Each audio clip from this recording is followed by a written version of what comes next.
soifua manuia, alofa atu I le tatou au mai moi, le Breaking Waves, ma le Blue Wave TV, alofa lava, and welcome to another episode of Breaking Waves. We are currently here in Utah, in the United States of America, and we're here to have an episode where we have a very special guest. His name is Dr. Tavana, who is the author of this book that we've been selling for the last few months here at Blue Wave. And I actually wanted to have this interview in New Zealand. I had sent him an email, but due to scheduling, we weren't able to make it happen. But by God's grace, we've been able to have it here all the way in Utah. And I'd like to welcome onto the show Dr. Tavana. How are you today? I am very well, thank you. Very excited about the opportunity. I know we missed New Zealand for an interview, but I know the Lord has a way to figure that out. So don't worry about it. Now it's happening. Thank you so much. Thank you. Thank you for joining us. This is really exciting for me. I have read your book. I thought it was very helpful that they had both English and Samoan, especially for me. I was born outside of Samoa in New Zealand. So if you haven't already, we'll put the link on where you can get this book. It is about the core cultural values of Samoa, basic text for advanced Samoan language and culture. So if you're interested, we will let you know where you can get these books. But on today's episode, we will be getting to know Dr. more and what was the inspirations behind this book. So Doctor, please tell us about yourself. Okay. Well, I'm from Samoa. I was born and raised in Samoa in a typical Samoan family in the village. So a lot of my upbringing was all culturally based, raised by a family that focused on the welfare of the whole family and not the individual. And that kind of made me think that that's probably what the worldview of our Samoa and Fa'a Samoa is, Tulang Fa'a Samoa. And it became a very interesting and exciting journey for me to really understand a lot of things.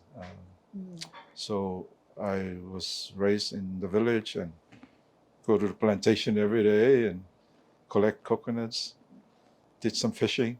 Not very successful at that, but I attended school there, primary school, intermediate school, high school, and finished all my high school levels there. And then I went to New Zealand. I was very fortunate to have served on a scholarship, academic scholarship by the government. It's a bilateral aid between New Zealand and Samoa.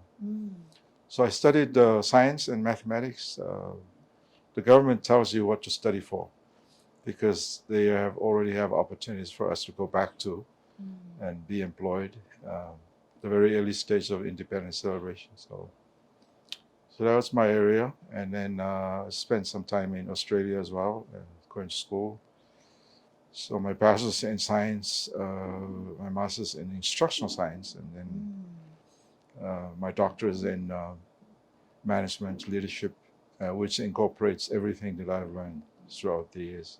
Being a teacher, served as a school principal, as a director of programs both in Samoa and Hawaii, and teaching at the university here in Utah for 15 years now. And I'm looking forward to do other things, far more exciting. Oh, that's so interesting that you study your maths and science, and I'm so happy to hear that. So what inspired you to write this book? Okay. Yeah. Especially coming from science and maths. Yeah, absolutely. Yeah. So even though science and math is my area of specialty, but I brought up in the village, and came to learn about families and church, and the village, where everybody kind of worked together and find things that they are interested in doing together. So the village level. And within the village, there are special interest groups, social institutions like the Matais, the Taulile'as, the women, the young men, the kids. So they've already compartmentalized. But they seem to work very cohesively together for some reason. And in my own mind,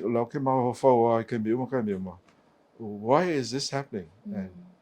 And they all have this thinking and the worldview of how they look at themselves.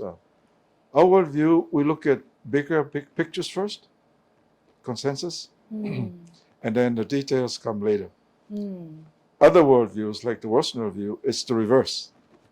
You think of smaller ideas first, and then build up until you reach a bigger picture of your vision of what it should be.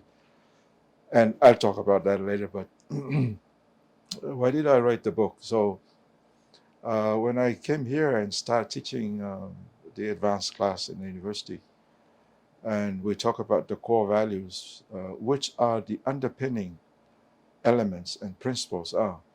For everything we grow up and do, there's got to be a foundation. We've got to start from somewhere. So the core cultural values of Fa'a Samoa are the very essence of why and explain of who we are.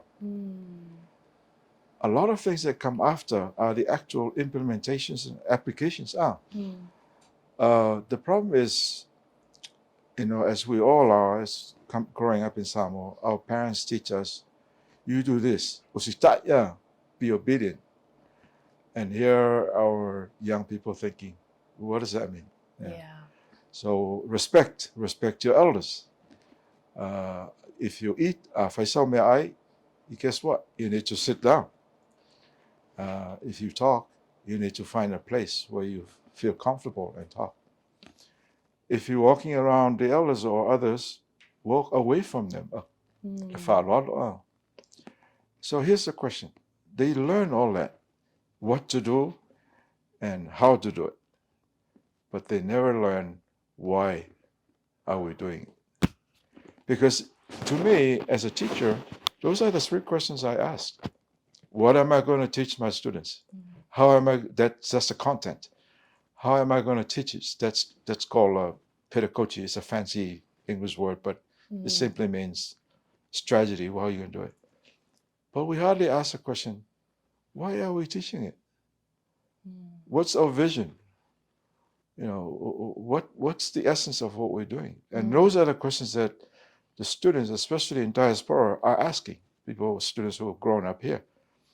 Because in the 6 values that I've discovered in my research is there is an application. So we teach applications. We're very good at that. Parents, schools. So we teach what to do and how to do it. Never address why are we doing it. So that's my focus. I wanna make sure that in the book it really describes the reason why we're doing it. Because if we understand where we're going, it helps us. Absolutely. And if we don't, it doesn't matter where we end up at. Absolutely. All right? Yeah, and I'll just share my own lived experience. I know I have cousins who have similar experience to me, but especially in the migration journey, when our parents leave home, to go to these countries to make more money or whatever it is, the why, it becomes muddled because they're so busy trying to find work, trying to get used to a new system, get a home and things like that. So oftentimes a lot of Samoan kids aren't taught the why, because their parents are so busy, with everything else and the commitments that they've made. So it's so good that we have this book because, it's always good to ask why we do these things and explain to our youth why it's important. And that's why we're seeing a lot of interest from the diaspora and asking all these questions online. And I'm sure you've seen it as well. The discussions, over 100,000 comments, people just commenting, why do we need to do fa'alave'es? I don't know this uncle that lives all the way in this village. There's no value in me giving back to these people. So for anyone who's listening, this book explains the why really well. It explains that why really well. Well, I don't blame our parents too, because they learn it from their parents. And it's the same way it has been passed down, because our language was never written. It's an oral language that's been passed from generation to generations by word of mouth. And they hear it from their parents hear it from their grandparents, and now it's our turn to learn from them. But that's what we learn, This is what we do. And this is how we do it. And nobody has ever addressed. And when I've read a lot of books that are written, great books, but very little is focused on, if we know what we're doing, there would be very little questions. Everyone would be happy Yeah. because of that. Anyway. Absolutely. What was the hardest part of this book to write, and what part of it did you wrestle with the most? Okay. Very good question. The number one thing that I really focused on was credibility. Fa'a Samoa, le taualoa. How do we know that this work is credible? How do we find out? Because we can write a book, everyone can do that, but whether the readers will read it and come to an understanding and learn something, that depends on the credibility. And I'm talking about academic credibility. So I have 4 things that I was looking at. Before I even started writing the book, I said, I want to make sure that the institution, the higher institution of learning that I'm involved in, is in that level. And in America, they have R1 is for the top research class, top research university. R2 is probably the second one. I don't even look at the R3 and R4. Yeah. And it makes me comfortable to know that the university that I was in, that I did my study in, is in R1. Wow. So it's pretty academically rigor, and the expectations, academic expectations, are very high. A lot of people didn't make it, because if you don't make it, you can pass what you were expected to pass, and then, of course, you have to go back and start again. So that's number one. Number 2 is that I have to look for where I can get the content. Anotusi, that's the word that I use. Where do I go get the content? I'm talking about the culture. So I have to go back to Samoa. I spent probably a year and a half, looking at all those different avenues of the statements. So I look at the people that are the elderly people, because they are the caretakers of our resources. Yeah. Because our language has been passed down generations, and nobody's ever recorded it. So the only credible place to go to is the very people who are actually the caretakers of our language, of our cultures, and who know and understand. So it includes the government, it includes business and private organizations, it includes education, it includes Puleono, the 6 pullers in Salafai in Sava'i, and also the tumau in Apia, and also the leaders of the churches. So I felt very comfortable working with those individuals, because they really pour out their hearts and say, hey, we need to tell you this. And they're the ones that's why I call the book of Samoa, because the information is not my information. I was only an instrument to gather the data and put it in a way to analyze the data. And fortunately, the way we analyze the data is very much similar to how the Samoans think and understand our own language and culture, because nobody else understands it. Because prior to the coming of the Europeans in the colonial period, they already know that Samoans are very, not only beautiful people, but they're very smart. They know what they're talking about. So Robert Louis Stevenson, just resided there, Captain James Cook, and others have said, there's something about Samoa. So we already have that. It's not something new, but it's just a matter of putting in and recording it, and then turn it into a book that everybody hopefully can benefit from it. I'm talking about credibility. Now we have the university. Now we have where the data comes from, the very elderly people of our country. Number 3, that paper was submitted by the university to the American Education Research Association, part of my doctorate, and it won the most outstanding paper in the world. Wow! Congratulations. Yeah. Well, it's been a while, so I don't think it's worth being congratulated. Yeah, well, this is a late one because I just found out today. But that's such an amazing achievement. But that paper alone, I went back to Samoa after I graduated, and I didn't think much about it. I'm saying, that's done. I'm okay. But then the university submitted the paper, and I think it was San Francisco, and it won the most outstanding paper. So, and it's a paper from Samoa. So that's credible. It makes me feel comfortable to proceed with that. And the last one is that paper was published in the International Journal, and everybody knew about it. That's why I left Samoa.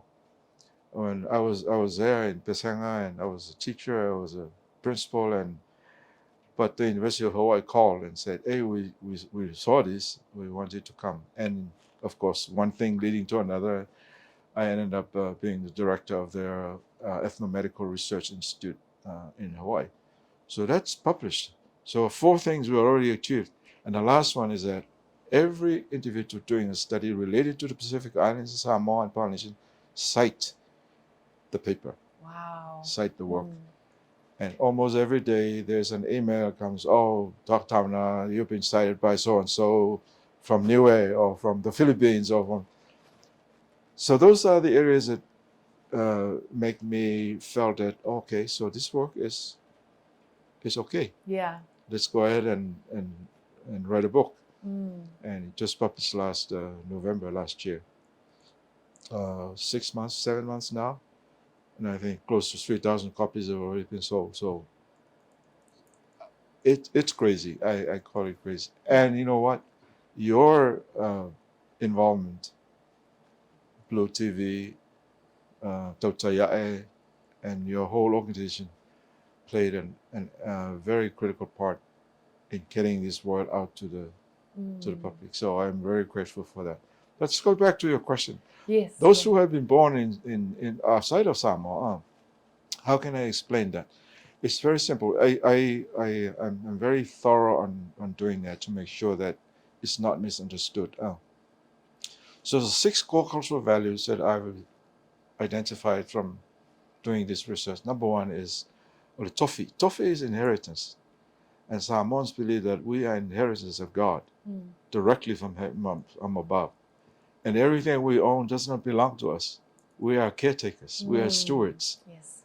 We make sure that they are taken care of, because once we're done in this world, we're going to be gone. But somebody will take care of it. So they're very, very careful. That's their covenant. No corruption. They're very clean-minded. So that's number 1. But the Tofi Maileatua, our inheritance directly from God. And that makes them think, even before they apply and make an application for that particular core value, they know that somebody is there watching over them. Yeah. So that's number 1. Number 2 is the Matai system. There's no other place in the world that has a Matai system than us. And again, the Matai systems are not authorities for authority's sake, but they are stewards to make sure everything is taken care of, and to bless the lives of all the people, not just one individual. So that's number 2. Number 3 is they call it Tofa and Moe. Tofa in Samoa is to sleep, and Moe is to sleep as well. But we see the Matais, they always close their eyes in a meeting, and they're moving the lips. They say they're reciting something. But they're speaking with the Holy Ghost, the inspiration. They're looking for the in-depth of their own thinking, not just cognitively in their minds, but in their hearts. So when they speak in a village council meeting, they speak from their heart, because they've been inspired to do that. And they receive revelation. Is that something we don't know? And now we know that the cultural value of Tofa and Moe, Tofa Mamau means very deep thought, and Tofa Poto means very intelligent thought. Tofa Manino, very clear, or clarity of thought. Tofa Faletua, very close to heavenly, the godly thought. So there's different areas that it's addressed in the book. So that's number 3. Number 4 is alofa. When we think of alofa, it's that we're selling the love, the alofa, but it's actually unconditional love. As they call it, charity. It's pure. Yeah. So that's number 4. So I've described these 6 ones in very, very, very articulately describing them, so that those who have been born outside of Samoa can fully understand it. once they understand that, it doesn't matter when we apply it. Okay, so I get to that. And number 5 is Va fealoa'i. And Va is just 2 letters. Va means the relationship between me and my parents, the chief and his family, the fesuia'i and his congregation, all different kinds of relationship. And those relationships are in harmony with each other. You can never say anything that will damage that relationship because you understand the relationship.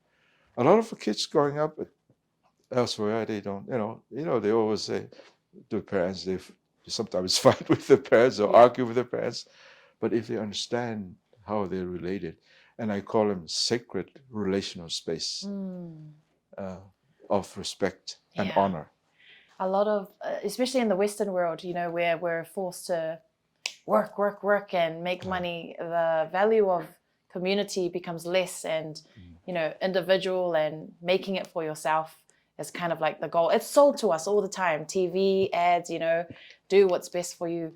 So it's very refreshing to hear this because you're restoring that value back in relationships, the most simple things, from one human to another, and how much lies in that space for the generations and for the people who came before us, which I find very interesting.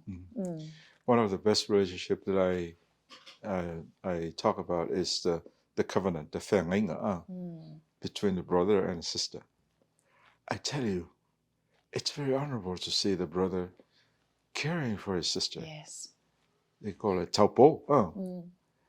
There is no such thing where you can cause some kind of not being insensitive to that relationship. The book talks about that relationship. And Lord, if all our brothers read that, understand that, even if you're living in England, did you know that your sister is your covenant? My goodness. There will never be an argument between those two. It's very honorable. Respect and honor. Talking about respect, fa'aloa'i is often called the heart of Fa'a Samoa, but it's sometimes misunderstood. Some say it can be dismissive or use it to excuse harmful behavior. Like maybe, for an example, would be during a fa'alawelave, if the parents aren't listening to their children, and they say they can't give a certain amount of money, maybe they can't pay their rent. And even if your parents are demanding this much, the kids are told you just have to respect. What is your opinion about this kind of situation, which happens so often? And we received a lot of feedback about it on our own podcast. What's your perspective on this? There's a Samoan expression there. It says, fesuia'i. Applications different, variations of the way we do things, but the fa'avae remains constant. The core cultural values doesn't change. Okay, let me say a few of those examples. If there's a funeral in a family, and we have families living all over the world, Australia, New Zealand, and I say that those variations of our applications, interventions for the fa'alawelave varies depend on time. Younger people think of it differently. Older people, because they've been living, think of it differently. Time, space, that means where you live. Let's take the US as an example. $1 is, how much is that in Samoa? Probably 3 or 4, I'm thinking. $3 or $4, okay. One New Zealand dollar is how much? Maybe $2. $2? Okay. $2 or $2. So there's a variation right there. Yeah. The family in Samoa say, well, maybe $100 from all our kids around the world. So $100 from here will be 250 tala, right? $100 from New Zealand will probably be 200 tala. So that's a variation right there. Not the same. And you're not going to compare what you do here and because it varies from time, space, circumstances.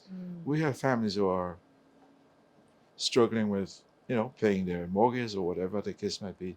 They're not able to afford that. Okay.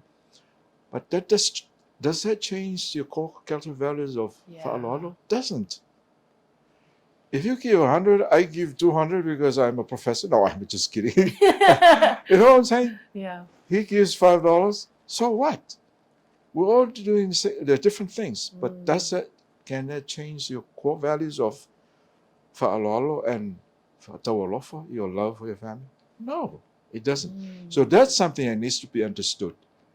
And that's what we're doing in teaching those things, those values. Because if it's not clear and it's not understood, and people continue to think, oh, every time there's a fa'aloa'i, and nobody, we say, there are some who say, hey, you give us $1,000 for the fa'aloa'i. There's never such a thing in Fa'a Samoa.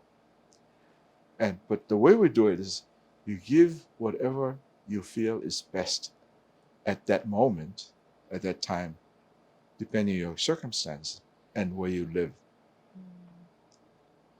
And that's the right, the human right of everybody, okay? That's something that we hear it all the time. But the family needs to understand that. It needs to be taught properly. Again, the way we apply it varies from time to time, but that doesn't change our core value, our underpinning truth that we love them, we love our family. Yeah. And we respect each other. That makes perfect sense. So, fa'aloa'i, that's a system that we use to support our families, our villages. And I guess I'm kind of discovering new things as you're speaking to me. Let's say the parents are putting too much pressure onto the kids, and then the kids are like, I don't like my parents and all of my family. So now that core value has been removed because of the system that exists. It's not necessarily the system, it's the pride. Pride, yeah, that's one of the reasons why, So the system is okay. The value, the core value is absolutely perfect. We love them, we respect them, we honor them. That doesn't change. But because we act differently, it's because caused by our pride, or we want everybody to see that we are doing this because we are on the top. Now, and that leads us to another core cultural values of humility and respect and honoring each other, relationships. See, they all come together. And not one value is independent of each other. The six all incorporates in one great way of showing our love, showing our respect, showing our inspiration and revelation, showing that we are children of a loving God, that's our inheritance. So it needs to be taught all together, because you can jump from one place to another and you still feel very secure, And I think that's the problem a lot of youth are having, is that they're not being taught properly. Absolutely. And the light is not being shined on the values, but on the details of the system that are burdensome to how we live. And there's a lot of focus on that. So to me, it's very interesting, and I'm very solution focused. I'm like, how can we disassociate identifying pride, ego, and all those things, and disassociating that with our culture, because our culture is beautiful. It's no one's perfect as well. Our people, we have challenges where we have to check our own ego and how we present ourselves to our villagers. Well, that's where that book, is parents, because actually the book is self-taught.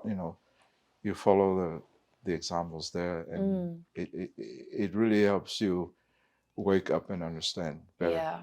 So the purpose of that is because for the students, for mainly the youth in diaspora, but actually the parents, and I was thinking of that as a supplement, knowing that if the parents get into that, that's the key. Because it makes a lot of sense, all these things come together. And if you really think about it, it's that this is a great community to grow up and live if we all understand what's happening. It's going to take time to get that. We've got to sell more books and get it to a lot of parents. And I know you're saying this is for youth, but honestly, the people who have mostly been buying it, coming in and out of the office, are parents, 40, 50 years old, and they'll buy a book for them and then for their kid as well. Absolutely. So even our parents who have migrated are still trying to, learn those kinds of things as well. But it's so great that we have this as a tool, as a resource, So, your program, I was thinking that because you reach out to so many, a lot of audiences, different places. I think you play a major critical role in that. Just as in our discussion now, I mean, I'm not going to be there all the time, but you have that not that capacity to actually explode, and tell the world about it. And whenever you feel that there are some questions, that's where we're there. And as I said, that the second edition is coming along. It should be done before the end of the year as well. And it's got some really great, specific detail and linked to the core values that I talked about. It's very reader friendly. You educate yourself. Yes, yeah. You don't need a professor to come and teach you that. Oh, absolutely, Doctor. And honestly, this is actually like we're aligned, because Breaking Waves, the show, it's focused on helping solidify the identities of Pacific peoples. And a lot of our episodes are crafted around understanding identity, understanding your roots, addressing issues or misunderstandings or misconceptions we have about ourselves. And that's what our show is. So this is really aligned with my show, Breaking Waves, because it goes into the why and our values. So it's an honor for me to have you on the show, and I'm so happy to help because we align in that way. Absolutely. Yeah. So another question I wanted to ask you was about fautua. You know, it's a powerful part of our culture, but a lot of youth can find it overwhelming and burdensome. What would kind of be your advice to them on how to deal with this, especially if they have parents who are very old school and haven't come around to teaching the whys to their kids? What would be kind of like your advice for them? You still maintain respect and relationship in a way that doesn't create issues that might potentially become problem. But the way that again, I will always go back to this understanding of the values, because those values are they're very well incorporated. Because if you really think of it, the way those values are there, it does a couple of things. One is that harmony and living with joy among families. Parents need to understand that too. There are some very adamant parents, because of the way they have been raised. But we need to understand that those values are really helping us have a life that is enjoyable, without being overwhelmed with the fa'alawelevas and those things. So tautua is really tautua is actually service. You provide the service for others, not just for yourself, but for others. The book explains about different kinds of tautua. So tuavae, where you're on your feet all the time. Tautua matapalpala, where you're dirty all day, or serving others. But that doesn't mean that they belittle or make you any lesser value than anybody else. So the more you see those examples, with understanding of what tautua really means, it really helps. I wish there was a magic word, but that's why I'm referring to you. It's the same thing as Yatta and his group are doing too. They're telling those exciting examples to the rest of the world and make them change their mindset and perspective about life. Samoa is a beautiful country. There's no country in the world that can live just as in harmony as we do, with love and care for each other and taking care of each other in a way that never been taken care of before. But sometimes it's pride. You want to be up there somewhere, wherever that is. So I think the bottom line is the Lord. I mean, we've been blessed with all that. I teach a class on intelligence. There are 10 different kinds of intelligence, and when I was growing up, I hear students say, "Oh, o te poko aku de ila." I'm sitting next to o ke poko de ila. There's no such thing. Everyone is smart. Yeah, different. So like in your area, you are a journalist and broadcasting. Broadcasting, That's your area. And you're Mm. good at it. I fail in that area. So every one of us has some kind of intelligence that we've been blessed with. But the key is, the two words I use is determination and diligence. Mm. If you work on those two with whatever gift that you've been given, boy, you can potentially become someone that everyone will notice. Yeah. I didn't think of it that way myself, but now people say, "Oh, you're a good author." I'm not an author. I just wrote some things down there that I was hoping that would help somebody. And it has. It really has. So we are gifted with an intelligence and talents and whatnot. But the main thing is to being diligent and determination to go to the next level wherever we can be. Yeah. That's beautiful. I like the way that you put that. Fealoa'i is a sacred relationship. Can you share a moment in your life where this became real for you? Yeah, I have 5 sisters, and I didn't know that when I was growing up. I thought, oh, you girls go do the dishes, go do the washing. That's what my thinking was. But when I learned about this fealoa'i, man, my whole mindset changes. I said, I gotta be more respectful, more honorable in the way and that has really changed the way we do things. Not just Samoa, but everybody else. I mean, the way other cultures view that is different. So while we are assigned not assigned, but be blessed with different responsibilities, responsibilities of a young woman is different from responsibilities from a young man. But the relationship really, I've seen that, and my whole frame of mind has changed since I started learning about these things, because these are new to me as well. And so if a young man really adores that responsibility of honoring and respecting, the great example is that of the malu.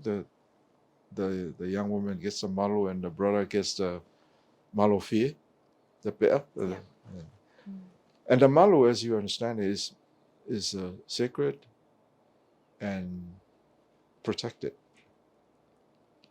And the malu is for the young women, for the sisters. So that explains itself that they need to be protected. By who? By their brothers, by their family.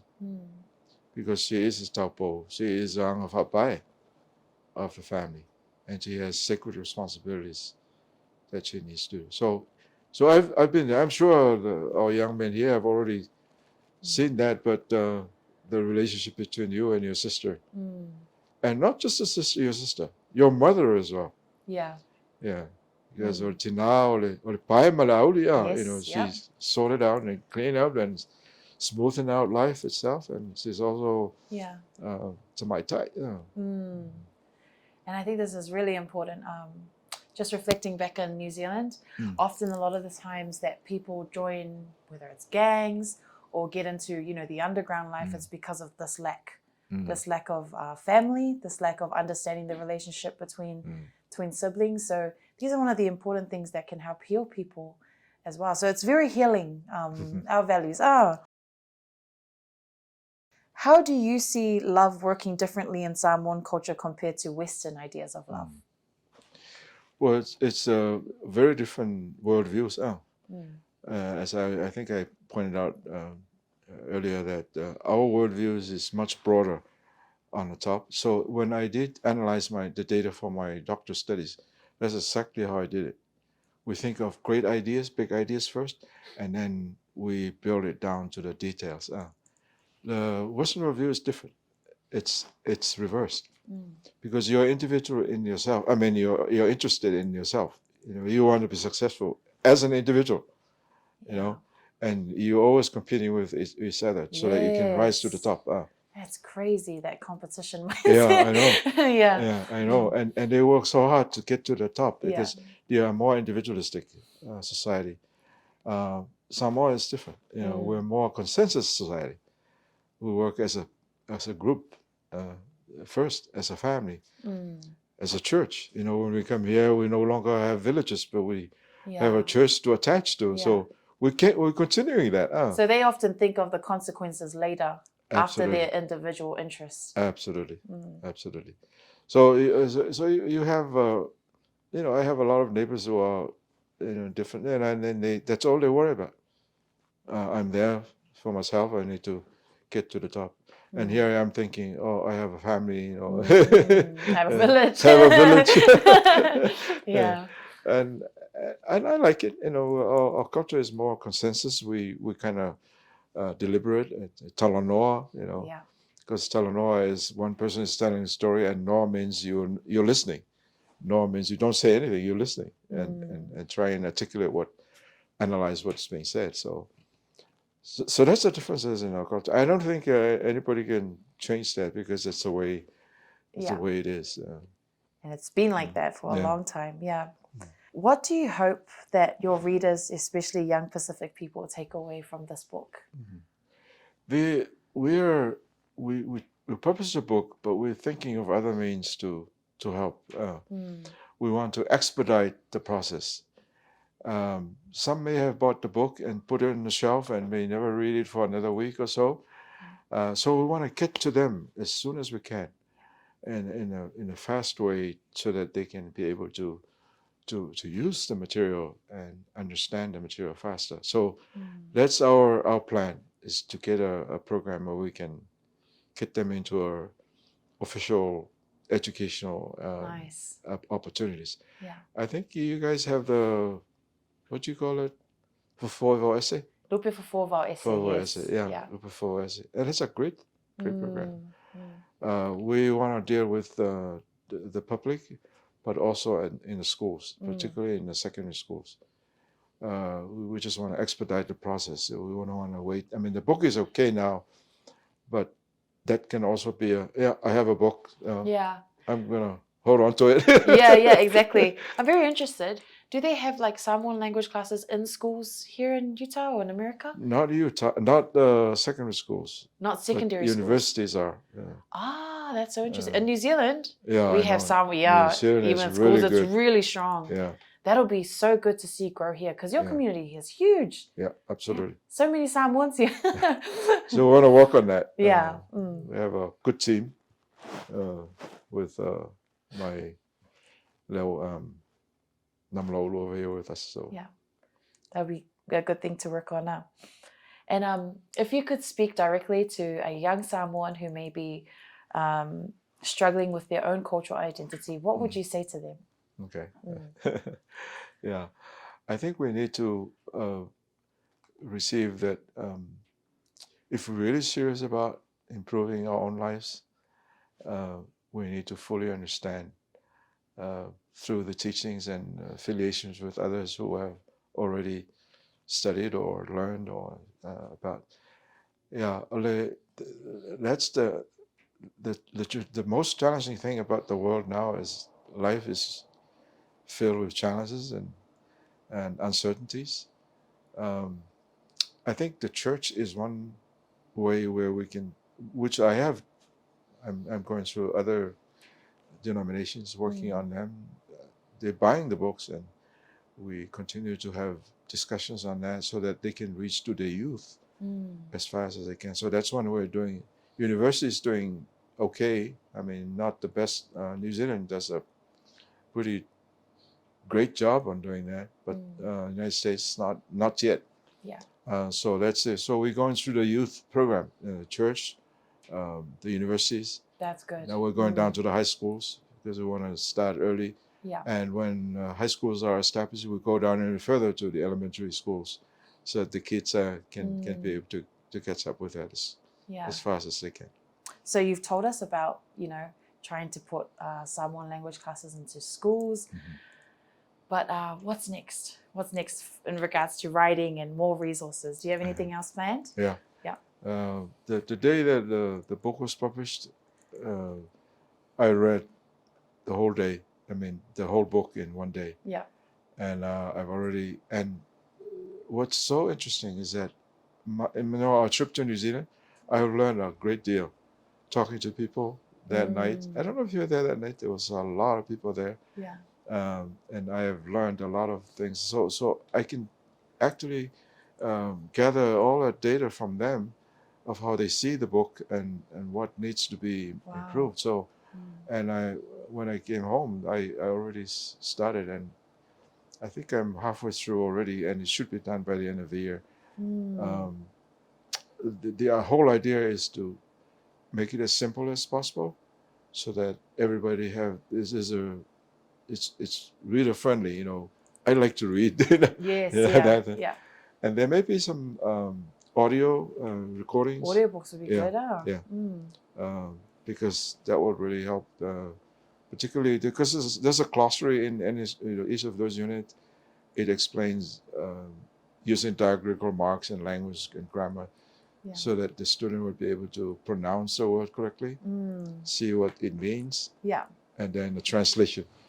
So, so there are other means of improving the work, and I thought I was gonna finish the book and then that's it, but it doesn't look like it, because there's a lot more work to do. So, and I wish you all the best for the completion of that. But thank you so much for joining us on our Breaking Waves podcast. It's been an honor to interview you. I'm fangirling right now. I'm a huge fan. When your book came to the office, I was like, oh, cool. And then I got through it in like the first week and a half. And I really like that it's both in English and Samoan for people like myself. And the best thing that I liked about this was that we are an inheritance from God.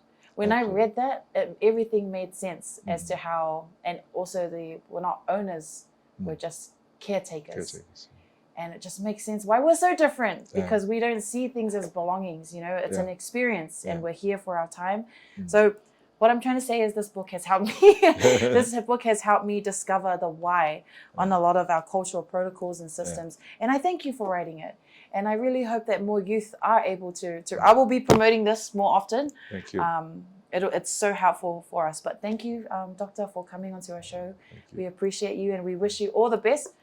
Maybe you can come on another time again when you're in New Zealand. We'll have another episode when your second book comes out. Yeah, thank you so much for your time, and this is brilliant. I mean, I think of the work that we put into the book, but it's not going to get anywhere without the journalistic smartness or intelligence in getting the word out. And you guys are the best in doing that. I mean, we have so many books being sold because of the way you guys have handled it very well. So I really appreciate that. So whenever you have a question or anything, you want to talk to me, you know, just let me know, and I can always try and help. I love that part of the work, because now we have made the book ready, but now we need to expand it to the rest of the world, so to let them know, especially our people who are dying to get that information. Yeah. Absolutely. And you know, the people who's been selling your books the most is these two right here. These are the producers of our Breaking Waves. So they've been at the office. Ryan and Carl, when people come, they'll be the ones. Do you need a book? Yeah. So it's honestly, us meeting today and this happening has been a blessing, because that's great. Seeing it pull through. But thank you so much, Doctor. And till next time. Yeah, absolutely. So you need to read the book and learn more, and then when people come and say,